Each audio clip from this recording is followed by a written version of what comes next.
السلام علیکم بچوں۔ جے سی آر ٹی کے ڈی جی اسکول میں آپ سبھی کا خوش آمدید۔ میں محمد نصر اللہ انصاری چھٹی جماعت کی درسی کتاب اپنی زبان کا 7واں سبق لے کر کے حاضر خدمت ہوں۔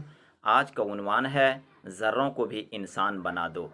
آئیے اس نظم کو ہم لوگ بلند خوانی کرتے ہیں۔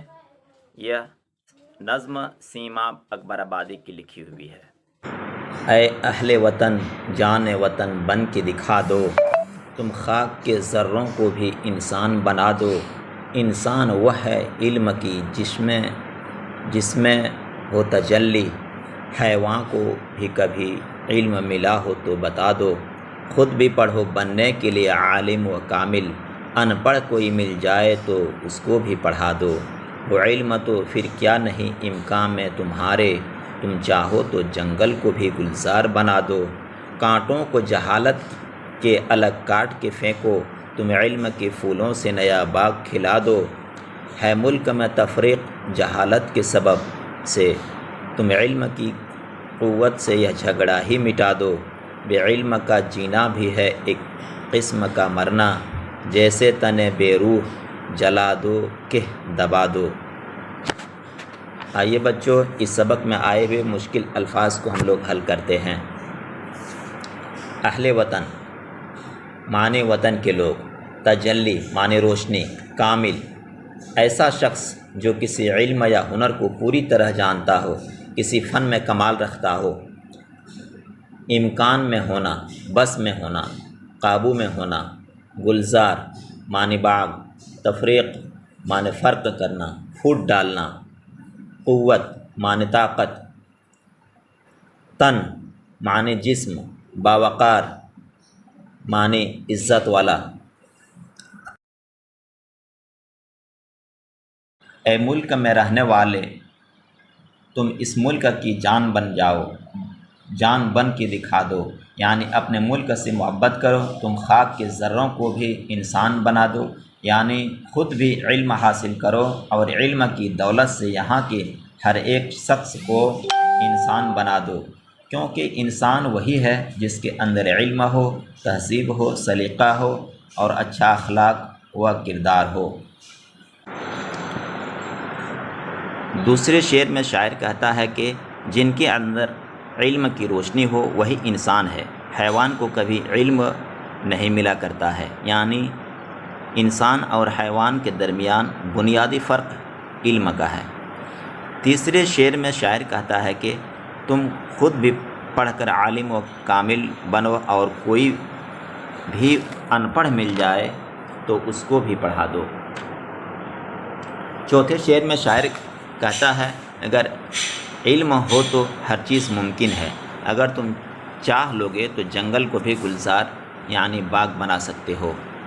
پانچویں شعر میں شاعر کہتا ہے کہ جہالت کے کانٹوں کو کاٹ کر الگ پھینک دو، علم ایک پھول کے مانند ہے، تم اس پھول سے نیا باغ کھلا دو۔ چھٹے شعر میں شاعر کہتا ہے کہ ملک میں آپسی لڑائی جھگڑا فساد اور تفرقہ بازی لاعلمی کی وجہ سے ہے، تم علم کی طاقت سے اس جھگڑا کو ہمیشہ کے لیے ختم کرو۔ آخری شعر میں شاعر کہتا ہے جس کے پاس علم نہ ہو گویا کہ وہ مردہ ہے، اس تن مردہ کو چاہے جلا دو یا مٹی میں دبا دو، کچھ بھی فرق نہیں پڑتا ہے۔ اب آئیے بچوں اس نظم میں یا اس سبق میں سوالات آیا ہے اس کو ہم لوگ حل کرتے ہیں۔ سوال نمبر 1، وطن کے لوگ جان وطن کیسے بن سکتے ہیں؟ جواب، وطن کے لوگ علم حاصل کر اور اسے بانٹ کے جان وطن بن سکتے ہیں۔ شاعر کہتا ہے کہ تم لوگوں کو علم سکھاؤ اور اگر تم نے ان ذروں کو آفتاب بنا دیا تو تم جان وطن بن جاؤ گے۔ سوال نمبر 2، شاعر کے نزدیک انسان اور حیوان میں کیا فرق ہے؟ جواب، شاعر کے مطابق انسان اور حیوان میں بنیادی فرق یہی ہے کہ انسان علم حاصل کرتا ہے جبکہ حیوان کے پاس علم کی کوئی چیز نہیں ہوتی۔ تیسرا سوال، علم حاصل کر کے کیا کیا کام کیے جا سکتے ہیں؟ اس کا جواب ہے، شاعر کا کہنا ہے کہ انسان علم حاصل کر لے تو وہ جنگلوں کو بھی گلزار بنا سکتا ہے، کانٹوں کی جہالت کو اکھاڑ پھینک سکتا ہے، علم کے پھولوں سے ایک نیا باغ کھلا سکتا ہے اور ملک سے جہالت کو دور کر کے آپسی تفریق کو مٹا سکتا ہے۔ سوال نمبر 4، کانٹوں اور پھولوں سے شاعر کا کیا مطلب ہے؟ جواب، کانٹوں سے شاعر کی مراد جہالت اور پھولوں سے شاعر کی مراد علم ہے۔ سوال نمبر 5، جہالت کی وجہ سے ملک کو کیا نقصان ہوتا ہے؟ جواب، جہالت کی وجہ سے ملک میں فرقہ پرستی پھیلتی ہے اور آپسی تفریق کی وجہ سے ملک کو شدید نقصان پہنچتا ہے۔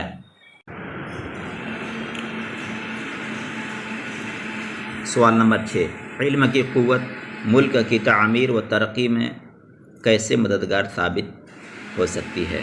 جواب، علم سے جہالت کے سبب ہونے والی تفریق کا خاتمہ ہوتا ہے اور سب مل جل کر ملک کی تعمیر و ترقی میں مددگار ثابت ہو سکتے ہیں۔ سوال نمبر 7، آخری شعر میں شاعر کیا کہنا چاہتا ہے؟ جواب، آخری شعر میں شاعر کہتا ہے کہ بعلم کی زندگی ایک لاش کی مانند ہے، چاہے تم اسے جلا دو یا دفن کر دو، یعنی بعلم کا ہونا یا نہ ہونا کوئی معنی نہیں رکھتا ہے۔ اس سبق میں ایک اور مشق ہے، متضاد۔ آئیے اس کو ہم لوگ حل کرتے ہیں۔ انسان، اس کا متضاد ہے حیوان۔ عالم، اس کا متضاد ہے جاہل۔ پھول، کانٹے، جینا، مرنا، ان پڑھ، پڑھا لکھا۔ شکریہ بچوں، پھر ہم لوگ اگلے ویڈیو میں ملیں گے۔